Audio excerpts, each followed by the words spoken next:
Welcome you all. તમારા તરફથી અમુક સ્ટુડન્ટ્સની ક્વેરી હતી કે પ્રોજેક્ટ્સ કેવી રીતે બનાવવા એની એક સારી ગાઈડલાઈન આપો. સ્ટાર્ટિંગ ક્યાંથી કરવું, કેવી રીતે સ્ટેપ બાય સ્ટેપ આગળ વધી શકાય. સી BCA 5-6 માટે ગ્રેજ્યુએશન કોર્સ માટે જનરલી પ્રોજેક્ટમાં ઘણી ક્વેરીઝ આવતી હોય છે સ્ટુડન્ટને. એટલા માટે જ આ વિડીયો હું તમારા માટે જ પ્રિપેર કરું છું કે ઇન ફ્યુચર તમને આ વસ્તુ કામ લાગી શકે. તો એક કન્ફ્યુઝન દરેક સ્ટુડન્ટના માઇન્ડમાં હંમેશા રહે છે કે પ્રોજેક્ટ સ્ટાર્ટ કેવી રીતે કરવો, ક્યાંથી કરવો. પ્રોજેક્ટ બનાવવો છે, જાતે બનાવવો છે, પણ કેવી રીતે બનાવવો, કોડિંગ ક્યારે કરવું, ક્યારે કયું સ્ટેપ પરફોર્મ કરવું. તો આ લેક્ચર એના માટે જ આપણે રાખેલો છે. તમારા ઓલમોસ્ટ કન્ફ્યુઝન સોલ્વ થશે. મને એક બે સ્ટુડન્ટના એવા પણ કોલ આવ્યા, સર મારી પાસે PC નથી, મારી પાસે લેપટોપ નથી, તો હું પ્રોજેક્ટ કેવી રીતે ચાલુ કરું. તો અમે તમને જે સ્ટેપ્સ આપેલા છે એ સ્ટેપ પ્રમાણે જો તમે ઓન પેપર પણ તમારો પ્રોજેક્ટ સ્ટાર્ટ કરી શકો છો તો ખૂબ સારું કહેવાય. હવે સ્ટેપ્સ ક્યાં છે અને કેવી રીતે પ્રોજેક્ટ તમારે લોકોએ આગળ વધારવો એ આપણે આગળ જોઈએ છીએ. જોતા જાઓ. તો તમારી સામે છે આપણું પ્રોજેક્ટ ગ્રુપ સીટ. દરેક ફેકલ્ટી પાસે આ ટાઈપની એક સીટ છે જે એ લોકો મેનેજ કરશે, અને આ જ સીટ દરેક સ્ટુડન્ટને પણ આપેલી છે. તમારે પ્રોજેક્ટ ક્યાંથી સ્ટાર્ટ કરવાનો છે. અમે આખું એક ટાઈમલાઈન તમારા માટે ફિક્સ કરી છે, એક શિડ્યુલ બનાવીને તમને આપી દીધું છે. You have to just follow that. એને ફોલો કરશો એટલે તમારો પ્રોજેક્ટ ઓટોમેટિકલી બનતો જશે. જ્યાં તમે અટકો છો ત્યાં તમે એમને વોટ્સઅપ કરી શકો છો, તમારી ક્વેરી સોલ્વ કરાવી શકો છો. કોલેજ તમારી સાથે હંમેશા છે, પણ શરૂઆતમાં પ્રોજેક્ટ કેવી રીતે સ્ટાર્ટ કરવો, ડેફિનેશન કેવી રીતે બનાવી, એ તમારે થોડુંક વિચારવાનું છે. કેવી રીતે? ફોર એક્ઝામ્પલ, હું BCA 5નો સ્ટુડન્ટ છું અને મારા સરે મને એમ કીધું કે એક તમારે પ્રોજેક્ટ બનાવવાનો છે લાઈક PHP લેંગ્વેજમાં. ચાલો એક વેબસાઇટ બનાવવાની છે. કેવી રીતે બનાવીશ? તો કે વેબસાઇટ તો થોડી ઘણી ફાવે છે બનાવતા, પણ શેના ઉપર બનાવી. તો તમને જે ઇન્ટરેસ્ટ છે એ સબ્જેક્ટમાં તમે જાઓ, એની વેબસાઇટ્સ તમે જુઓ. ફોર એક્ઝામ્પલ કોમર્સ વેબસાઇટ બનાવી છે તો ગૂગલની અંદર તમે અલગ અલગ કોમર્સ વેબસાઇટ જુઓ. તમને ટ્રાવેલિંગની વેબસાઇટ બનાવી છે તો તમે ટ્રાવેલિંગની વેબસાઇટ જુઓ. તમને એમ થાય કે લાઇબ્રેરીની કોઈ એક વેબસાઇટ હોવી જોઈએ, ઓનલાઈન રીડિંગ બુક્સ માટેની કોઈ વેબસાઇટ હોવી જોઈએ, તો એમાં તમે જાઓ. બેસ્ટ એક્ઝામ્પલ છે તમારું ગ્રુપ સર્કલ. તમારા ગ્રુપ સર્કલ પાસેથી તમે જાણો કે એ લોકોને કઈ રિક્વાયરમેન્ટ છે. સપોઝ કે મારો ખાસ ફ્રેન્ડ છે, એને સ્ટેશનરીની શોપ છે અથવા તો મેડિકલ સ્ટોર છે, પણ મેનેજ કરવામાં પ્રોબ્લેમ થાય છે. સ્ટોક મેનેજ નથી થતો, ક્યારે સ્ટોક પૂરો થઈ ગયો ખબર નથી પડતી, નવો સ્ટોક મગાવવો છે, જૂનો સ્ટોક કયા ભાવે આવ્યો હતો. તો આ બધું મેનેજમેન્ટમાં એને પ્રોબ્લેમ થાય છે. હું એમ કહીશ કે લાવ તને હું વેબસાઇટ બનાવી દઉં, તારું માર્કેટિંગ પણ થશે ને તારો સ્ટોક પણ મેનેજ થશે. તો હું એને સોફ્ટવેર પણ બનાવીને દઈ શકું, હું એને વેબસાઇટ પણ બનાવીને આપી શકું. તો બેસ્ટ છે ડેફિનેશન કલેક્શન માટે હું મારો ફોન જોઈશ, એમાં 10, 15, 20 મિત્રોના હું નંબર ગોતીશ અને એ લોકો ક્યાં સંકળાયેલા છે, કયો બિઝનેસ કરે છે એ જોઈશ. કોઈને કારખાનું છે તો એને કહીશ લાવ ને તારી વેબસાઇટ બનાવી દઉં હું, તારે મને ડેટા દેવાનો. સૌથી મહત્ત્વની કોઈ વસ્તુ હોય તો એ ડેટા છે, નહીં કે કોડિંગ. કોડિંગ છે એ ત્રીજા ચોથા સ્ટેપે આવે છે. સૌથી પહેલાં એક વિચાર, એક પ્રોજેક્ટને તમે જન્મ આપો તમારા માઇન્ડની અંદર કે ચાલો ભાઈ આપણે પ્રોજેક્ટ બનાવવો છે. શેનો બનાવવો છે? તો કે આ ફ્રેન્ડ છે એને કારખાનું છે, સપોઝ ખીલી બનાવવાનું કારખાનું છે, ચાલો કેટલી પ્રોડક્ટ બનાવે છે જોઈએ. તો ડેટા ગેધરિંગ મહત્ત્વનું છે. તો તમને એક વિચાર આવ્યો કે એક વેબસાઇટ બનાવી છે, તો પહેલું સ્ટેપ ફોલો કરો. પહેલું સ્ટેપ જુઓ શું છે તમારી સામે, group platform and definition submission. એક પ્લેટફોર્મ નક્કી થઈ ગયું કે વેબસાઇટ બનાવવી છે તો PHP સિલેક્ટ કર્યું છે. તમને એમ થાય કે સોફ્ટવેર બનાવવો છે તો C#.net સિલેક્ટ કરો. ઓકે, પ્લેટફોર્મ નક્કી થઈ ગયું. હવે ડેફિનેશન, તો કે મારા ફ્રેન્ડનું મેડિકલ સ્ટોર છે, હું એની વેબસાઇટ બનાવીશ. મારા ફ્રેન્ડને બરફનું કારખાનું છે તો હું એનો સોફ્ટવેર બનાવી દઈશ, એની વેબસાઇટ બનાવી દઈશ.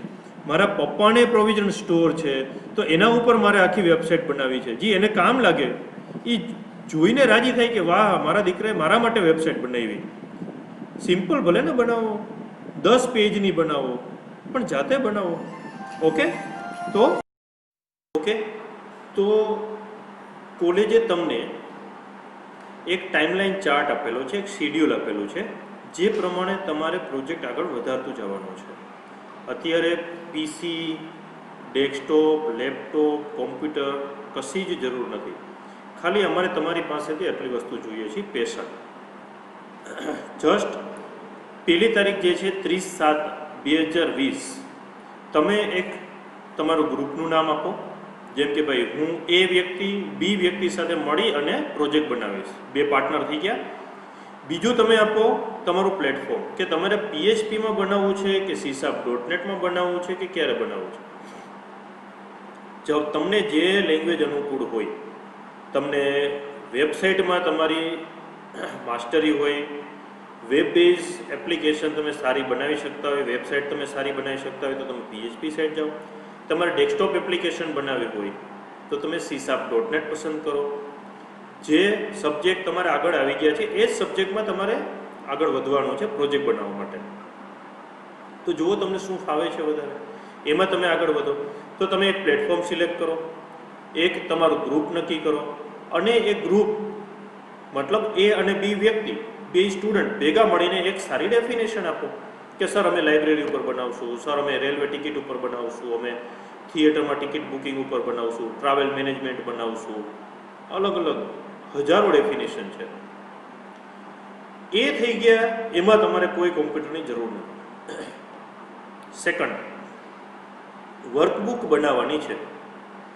વર્કબુક એટલે શું કે તમે જે કામ કરો છો એ સ્ટેપ બાય સ્ટેપ એમાં તમારે લખતું જવાનું છે. જેમ કે આજે અમે 2 પાર્ટનર થયા તો ઉપર તમે આગળના પેજમાં ઇન્ડેક્સિંગ આપી દો. પછી પેજ 1માં તમે લખી નાખો કે અમે 2 પાર્ટનર, અમારા આ નામ છે, અમારો આ ક્લાસ છે, આ અમારી ડેફિનેશન છે, આ અમારું પ્લેટફોર્મ છે, આ અમારું ફ્રન્ટ એન્ડ છે ને આ અમારું બેક એન્ડ છે. ફ્રન્ટ એન્ડમાં અમે PHP યુઝ કરશું, બેક એન્ડમાં અમે MySQL યુઝ કરશું. That's it. વર્કબુકમાં પેલું પેજ પૂરું થઈ ગયું તમારા તરફથી. વર્કબુક કેવી રીતે બનાવી એનો આખો એક ડેમો લેક્ચર આપણે HOD મેડમ લેવાના છે, કરિશ્મા મેડમ. કેવી રીતે એમાં ડિઝાઇન ક્રિએટ કરવી, કેવી રીતે ડેટા ફ્લો બનાવવો, કેવી રીતે ER ડાયાગ્રામ ડ્રો કરવો, કેવી રીતે ઓન પેપર તમારે આખી બુક તૈયાર કરવી સ્ટેપ બાય સ્ટેપ, કે છેલ્લે તમને લોડ ના આવે. પ્રોજેક્ટ રિપોર્ટ તમે જ્યારે બનાવો ત્યારે તમને લોડ ના આવે એવું આખું એક સેશન રાખેલું જ છે. એ તમને મેડમ આખું જણાવશે. તો 30 તારીખે તમે ડેફિનેશન આપી, 1 તારીખે તમે સમજ્યા કે વર્કબુક કેવી રીતે બનાવી છે. હવે આઈડિયા લેતા જાઓ, ડેટા ભેગો કરતા જાઓ, વર્કબુકમાં અપડેટ કરો. સિમ્પલ તમારો આઈડિયા લખો કે મારા પ્રોજેક્ટમાં સર હું આટલું મૂકીશ, હું હોમ પેજ મૂકીશ, હું કોન્ટેક્ટ અસ પેજ મૂકીશ, હું ફીડબેકની લિંક મૂકીશ, હું યુઝર પાસેથી ડિટેલ ભરાવીશ, હું એની પાસે ફોટા અપલોડ કરાવીશ, હું યુઝર ક્લિક કરશો તો એને ફોટા દેખાડીશ, હું એની પાસેથી આટલું રિક્વેસ્ટ લઈશ અને એને આટલો રિસ્પોન્સ આપીશ. તો એ તમે એક રફ આઈડિયા કે કેટલા ટેબલ જોશે, કેટલા મોડ્યુલ બનાવવા પડશે. કે મારું HNSની વેબસાઇટ છે તો મારા ફેકલ્ટીનું એક મોડ્યુલ બનશે, મારું એકાઉન્ટનું એક મોડ્યુલ બનશે, મારે સ્ટુડન્ટનું એક આખું મોડ્યુલ બનશે. તો એવો એક રફ આઈડિયા તમારી વર્કબુકમાં તમે લખો. એ થઈ ગયું.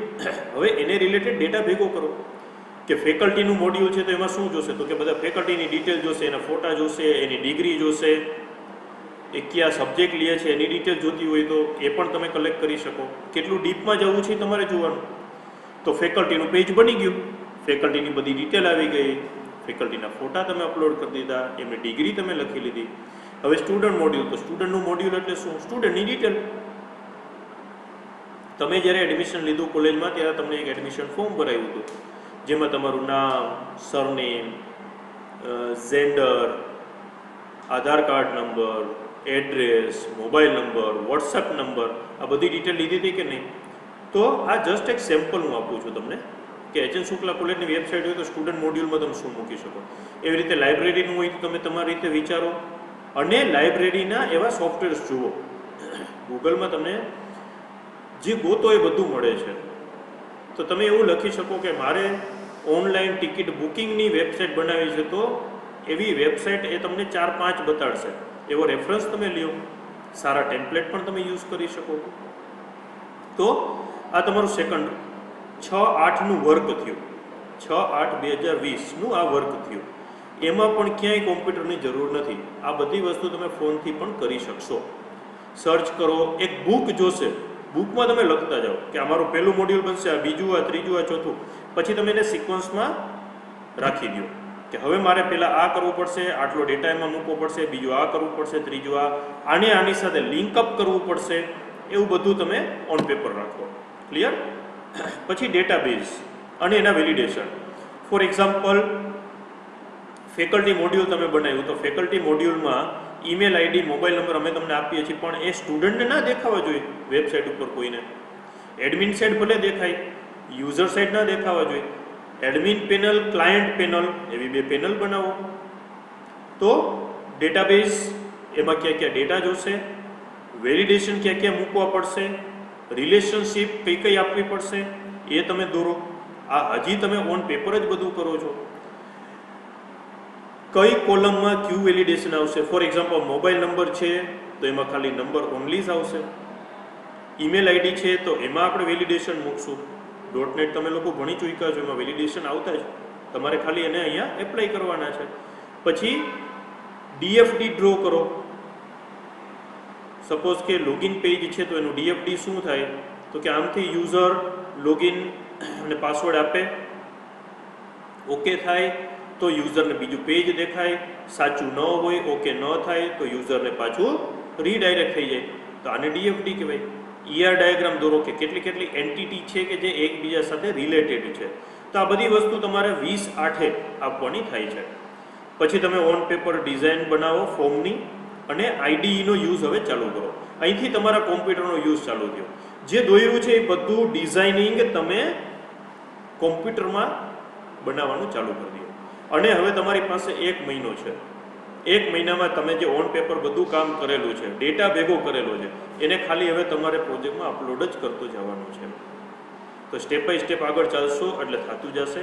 જ્યાં અટકતા જાઓ ત્યાં તમને અહીંયા લેબમાં પણ હેલ્પ મળી જશે ફેકલ્ટીની. તમને ઇન્ટરનેટ પણ ઘણું બધું ઉપયોગી થશે. તમારા પાર્ટનર છે, 2 જણા સાથે મળીને કામ કરશો તો ક્વેરી સોલ્વ થશે. ટૂંકમાં તમે લોકો થોડુંક પ્રોપર પ્લાનિંગ કરશો તો તમારો પ્રોજેક્ટ ખૂબ સારી રીતે બની જશે. ઓકે, તો ઓલમોસ્ટ બધી વસ્તુ મેં તમને કહી દીધી છે. એક ટાઈમલાઈન ચાર્ટ પણ અમે તમને બનાવીને આપી દીધો છે. તમારા માટે ટાઈમલાઈન ચાર્ટ છે. ક્લિયર? અને જ્યારે પછી ડિટેલ આવે યુનિવર્સિટીમાંથી કે હવે તમારે પ્રોજેક્ટ સબમિટ કરવાનો છે, આ તારીખે પ્રોજેક્ટ રિપોર્ટ આપવાનો છે, ત્યારે તમને એકાદ વીકનો ટાઈમ મળશે. ત્યારે તમે પ્રોજેક્ટ રિપોર્ટ આખો સોફ્ટ કોપીમાં સરસ બનાવી અને અમને સબમિટ કરો. તમને એના માટે આ વર્કબુક જ હેલ્પફુલ થશે. એમાં જે લખેલું છે એ જ વસ્તુ ઓલમોસ્ટ એમાં લખવાની થશે. અને પ્રોજેક્ટ રિપોર્ટની ડેમો કોપી પણ તમને જૂના સ્ટુડન્ટ પાસેથી મળી જશે, અમારી પાસેથી મળશે કે કેવી રીતે રિપોર્ટ બનાવો, એના માટેના નિયમો છે, ફોન્ટ ક્યાં રાખવા, એની સાઇઝ કેવી રાખવી, એ પણ અમે તમને પ્રોવાઈડ કરશું. તો આ રીતે તમારે પ્રોજેક્ટ ડેવલપ કરવાનો છે. ક્લિયર? તો આપણે વાત થઈ પ્રોજેક્ટ રિપોર્ટ કેવી રીતે બનાવવો, એની ગાઈડલાઇન શું. તો એની ગાઈડલાઇન અહીંયા તમારી સામે વર્ડમાં મેં ઓપન કરેલી છે, જોતા જાઓ. ફોન્ટ કેવા રાખવા જોઈએ, કેટલી સાઇઝના રાખવા જોઈએ. હેડિંગ હોય તો અલગ ફોન્ટ સાઇઝ આવે, બોલ્ડ, ઇટાલિક, અંડરલાઇન આવે. ઇમ્પોર્ટન્ટ નોટ્સ હોય કાંઈ તો એને તમે અંડરલાઇન આપી શકો. એ તમારે બધું મેન્ટેન કરવું. ટૂંકમાં ફોર્મેટિંગ કેવું રાખવું એ અહીંયા તમારી સામે સ્ક્રીન ઉપર છે. ઓકે, પ્રોજેક્ટ રિપોર્ટ કેવડો બનાવવો એ પ્રશ્ન પણ ઘણા બધા સ્ટુડન્ટનો હોય છે. તો તમે 50 પેજથી લઈને 150 પેજ સુધીનો પ્રોજેક્ટ રિપોર્ટ બનાવી શકો. અને હજી એક ક્વેરી ઘણા સ્ટુડન્ટની હોય છે, સર 1 સાઇડેડ પ્રિન્ટ કાઢવાની તો કેટલા બધા પેજ થાય. કાંઈ વાંધો નથી. યુનિવર્સિટી નવા નિયમ પ્રમાણે તમને 2 સાઇડ પ્રિન્ટ કાઢવાની છૂટ આપે છે. બરાબર છે? આગળ પાછળ પ્રિન્ટ કઢાવો કોઈ વાંધો નથી. એટલે એ પણ હવે તમારે ટેન્શન નથી. Coding is not compulsory. Coding પણ કમ્પલસરી નથી કે તમારા પ્રોજેક્ટમાં તમે મૂકો જ.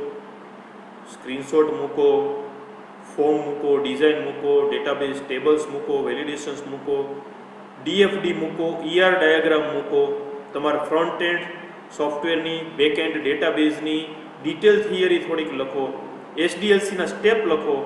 આ બધું તમે લખી શકો તમારા પ્રોજેક્ટ રિપોર્ટની અંદર. ઓકે, સ્પાઇરલ બાઇન્ડિંગ આપવાનું છે જ્યારે તમે પ્રોજેક્ટ રિપોર્ટ સબમિટ કરાવો ત્યારે. પ્રોજેક્ટનું ટાઇટલ પેજ, કોલેજનું સર્ટિફિકેટ, આ બધું તમને અહીંથી અવેલેબલ થશે. પ્રોજેક્ટનું ટાઇટલ પેજ તમારે બનાવવાનું છે. એક રફ ડેમો કોપી અમે તમને સેન્ડ કરશું કે એમાં શું રાખવું, કેવો લોગો રાખવો, કેવી રીતે તમારું ટાઇટલ આપવું. કોલેજનું સર્ટિફિકેટ તમને અમે પ્રોવાઈડ કરશું. કોઈ જગ્યાએ કંપનીમાં તમે લાઈવ સોફ્ટવેર બનાવ્યો હોય કે ભાઈ મારા અંકલની એક કંપની છે કે કારખાનું છે, સાહેબ અમે એની વેબસાઇટ બનાવી છે, તો અંકલ પાસેથી એક સર્ટિફિકેટ લ્યો કે અમે તમારી વેબસાઇટ બનાવી દીધી છે અમારા બીસીએના 5th સેમની અંદર. તો એ સર્ટિફિકેટ અહીંયા રજૂ કરો, લેટર પેડ અહીંયા આપો, તો એ પણ એક બેનિફિટ તમને થાય. પછી એબ્સ્ટ્રેક્ટ, એકનોલેજમેન્ટ, ઇન્ડેક્સ પ્રોપર આપો. પછી આટલી વસ્તુ જે તમને સ્ક્રીન ઉપર દેખાય છે એ ક્રમમાં તમારે, એ સિરિયલ સિક્વન્સમાં તમારે બધી વસ્તુ અમને પ્રોવાઈડ કરવી જોઈએ રિપોર્ટની અંદર. આ બધી વસ્તુ તમારા પ્રોજેક્ટ રિપોર્ટને ખૂબ સારો બનાવશે અને સારા માર્ક પાવશે. ક્લિયર? આ બધી વસ્તુ આ જ પ્રમાણે યુનિટ વાઇઝ જ તમારે રાખવી જોઈએ. આડાવડી ના ચાલે. એસડીએલસી તમે છેલ્લે બતાડો ના ચાલે. System development life cycle, project કેવી રીતે બનાવો, કેટલા રૂપિયામાં બને, એના માટે કઈ કઈ વસ્તુની જરૂર પડશે એ તમારે સૌથી પહેલાં જોવાનું હોય ને, છેલ્લે ના જોવાનું હોય. તો મેન્ટેન ધ સિક્વન્સ ફર્સ્ટ. બરાબર, આ થોડુંક મેન્ટેન કરજો, ધ્યાન રાખજો. એક પ્રોજેક્ટની સીડી તમારે પ્રોજેક્ટ રિપોર્ટની સાથે જમા કરવાની થાય છે. પેન ડ્રાઈવમાં તમારો પ્રોજેક્ટ છે એ સર્વરમાં કોપી કરવાનો થાય છે. પણ આ બધી આપણે 2 મહિના પછીની ચર્ચા છે. અત્યારે તો સિમ્પલી તમને જે મેં આગળ કીધું એ પ્રમાણે પ્રોજેક્ટ માટેનો ડેટા લેવાનું ચાલુ કરી દો. એકવાર સિક્વન્સ મગજમાં આવી જશે એટલે તમે ઇઝીલી આખું પ્રોજેક્ટ બનાવી શકશો. હવે આ બધા વર્કબુકના ટોપિક છે જે તમારી સ્ક્રીન ઉપર છે, પણ એમાં આપણે હજુ ડિસ્કશન નથી કરતા કારણ કે એના માટેનો આખો એક વેબિનાર કરિશ્મા મેડમે રાખેલો છે, જેમાં આપણે જે ચર્ચા કરી ને એના સિવાયની ઘણી બધી ડિટેલ પણ આવી જશે. એસડીએલસી આવશે, ટાઈમલાઈન ચાર્ટ આવશે, ડીએફડી, ઈઆર ડાયાગ્રામ, આ બધી વસ્તુ આવી જશે. બરાબર છે? તો એ આપણે વેબિનાર ઉપર છોડીએ છીએ કે વર્કબુક કેવી રીતે બનાવી, એ તમે લોકો એટેન્ડ કરજો ખાસ.